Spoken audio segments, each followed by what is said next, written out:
नमस्कार। Economics for students के part 10 में आपका स्वागत है। आज हम करेंगे डिमांड शेड्यूल। मांग अनुसूची क्या है, टाइप्स ऑफ डिमांड शेड्यूल और मांग वक्र डिमांड कर्व क्या है। तो आज का फर्स्ट क्वेश्चन, मांग अनुसूची या तालिका डिमांड शेड्यूल क्या है।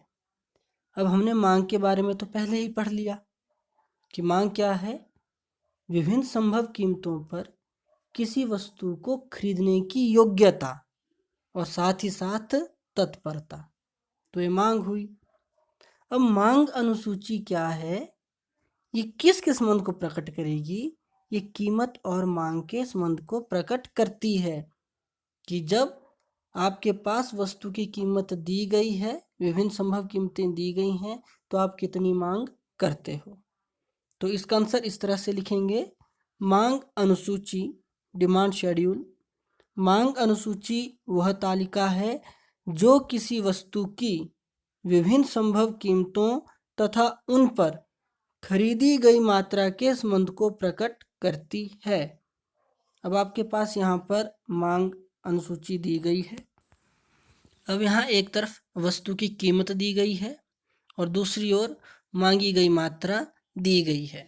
अब यह तालिका कीमत और मांग के संबंध को बता रही है और इस तालिका से स्पष्ट होता है कि जब किसी वस्तु की कीमत बढ़ती है तो मांगी जाने वाली मात्रा में कमी आती रहती है। इसलिए वस्तु की कीमत और मांग में हमेशा ऋणात्मक संबंध पाया जाता है। और मांग अनुसूची दो प्रकार की होती है, व्यक्तिगत मांग अनुसूची इंडिविजुअल डिमांड शेड्यूल और बाजार मांग अनुसूची मार्केट डिमांड शेड्यूल।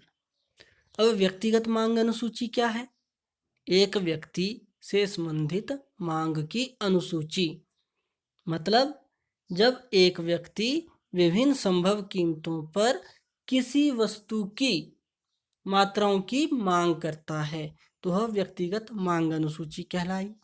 और बाजार मांग अनुसूची एक से अधिक व्यक्ति अर्थात सभी व्यक्तियों के द्वारा विभिन्न संभव कीमतों पर जो मांगी गई मात्रा है उसका जोड़, जो वो कुल मांग कर रहे हैं।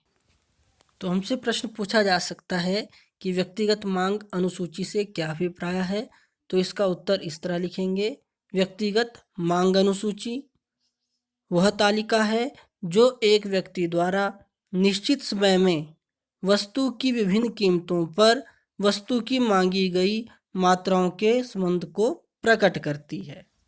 व्यक्तिगत मांग अनुसूची आपके सामने यहाँ पर दी गई है, आप इसे लिख सकते हैं। नेक्स्ट क्वेश्चन, बाजार मांग अनुसूची क्या है। तो बाजार मांग अनुसूची वह तालिका है जो विभिन्न कीमतों पर किसी वस्तु की बाजार में सभी क्रेताओं की कुल मांग को प्रकट करती है। यहाँ पर आपके पास बाजार मांग अनुसूची भी दी गई है। तालिका में हम देख सकते हैं कि वस्तु की कीमत हमारे पास दी गई है, साथ ही ए व्यक्ति की मांग दी गई है, बी व्यक्ति की मांग दी गई है और इन दोनों का जोड़ बाजार मांग को प्रदर्शित कर रहा है, जो कि क्रमशः 9, 7, 5 और 3 है।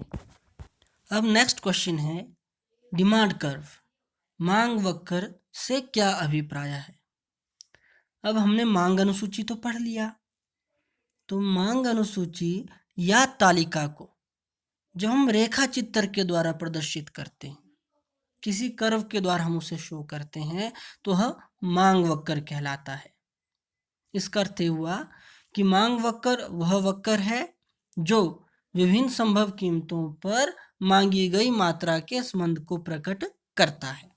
तो हम मांग वक्र से क्या अभिप्राय है, इसका आंसर इस तरह लिखेंगे, मांग वक्र मांग अनुसूची का रेखा चित्रीय प्रस्तुतिकरण है जो एक वस्तु की विभिन्न संभव कीमतों पर मांगी गई विभिन्न मात्रा के संबंध को प्रकट करता है। अब यहाँ पर आपके सामने मांग वक्र भी दिया गया है जो कि मांग अनुसूची के आधार पर बनाया गया है।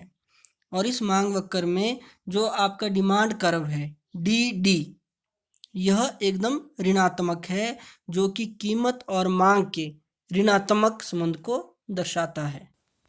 अब जैसे मांग अनुसूची दो प्रकार की थी, व्यक्तिगत मांग अनुसूची और बाजार मांग अनुसूची, वैसे ही मांग वक्र भी दो प्रकार का होगा, व्यक्तिगत मांग वक्र और बाजार मांग वक्र।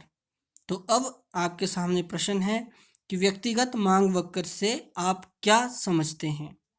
तो इसका आंसर हम इस तरह लिखेंगे, व्यक्तिगत मांग वक्र वह वक्र है जो निश्चित समय पर किसी वस्तु की विभिन्न संभव कीमतों पर एक उपभोक्ता द्वारा उस वस्तु की मांगी गई मात्राओं को प्रकट करता है।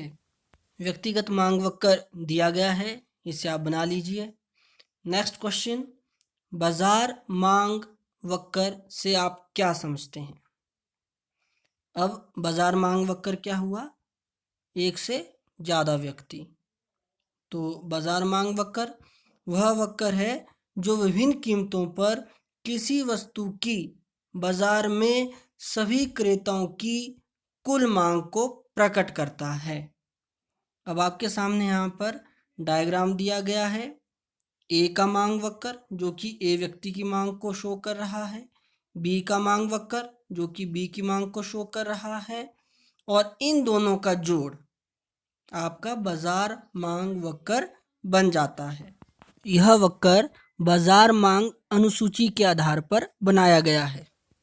अभी जितने भी कर्व हैं आपने अच्छे से ड्रॉ करने हैं, और पहले भी आपको बताया जा चुका है कि पेंसिल से ही आपने इनको ड्रॉ करना है।